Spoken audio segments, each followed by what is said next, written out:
The Office of the Vice President, or OVP, asserted that there was no corruption in the issue involving the 125 million pesos confidential funds in 2022. MJ Mondejar tells us more. Based on what we have learned so far in all the hearings, nothing concrete has yet been presented that will lead us to believe that any funds were mishandled or misappropriated. This was the result of the plenary deliberations in Congress for the 2024 proposed budget of the Office of the Vice President. Vice President Sara Duterte herself was present during the plenary session. The OVP was questioned about its 125 million confidential funds in 2022. Members of the minority in Congress argued that the funds were illegal because the OVP had zero confidential funds in the previous year. However, the Budget Department insisted that the fund transfer was legal because it was sourced from the President's contingent funds. Even Independent Minority Representative Edsa Lagman did not raise any questions in the plenary after seeing the Special Allotment Release Order, or SARO, for the confidential funds. So two things. The source was the contingent fund of the President, and second, the purpose is for utilization in the nature of confidential funds. The OVP also clarified the issue that their 2022 confidential funds were used for almost 2 weeks only. A Commission and Audit report indicated that the funds were only used for 11 days from the initial report of 19 days.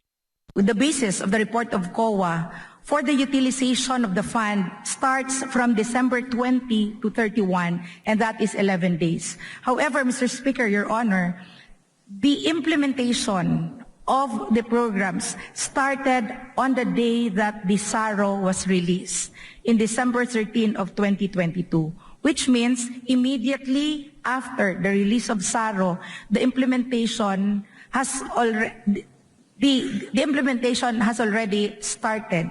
But the actual payment, as based on the COA report and findings, only started in December 20 up to December 31, which means the actual implementation is not 11 days, but it is 19 days. Meanwhile, political party leaders in Congress have agreed to transfer the controversial confidential and intelligence funds to government agencies responsible for the West Philippine Sea defense. This was signed by leaders of the Nationalist People's Coalition, Lakas CMD, Nationalista Party, PDP Laban, National Unity Party, and Party List Coalition Foundation Incorporated. The OVP has no problem with this decision if it becomes the choice of Congress, as they hold the power of the purse to decide which government programs to fund. Meanwhile, former National Security Advisor Hermogenes Esperon Jr. believes that there is a reason why left-wing lawmakers fear confidential funds. They are against the anti-terrorism law. They are against NPF-LCAP. They are against personal security. They are against document security. They are against intelligence. They are not representatives of the people, but they are representatives of the combined CPP, NPA, NDF. Nandiyan sila. So bawat galaw or effort na makakapuksa sa kanila ay lalabanan nila. Tonight, the House of Representatives will approve the 2024 General Appropriations Bill in their last session night before the recess.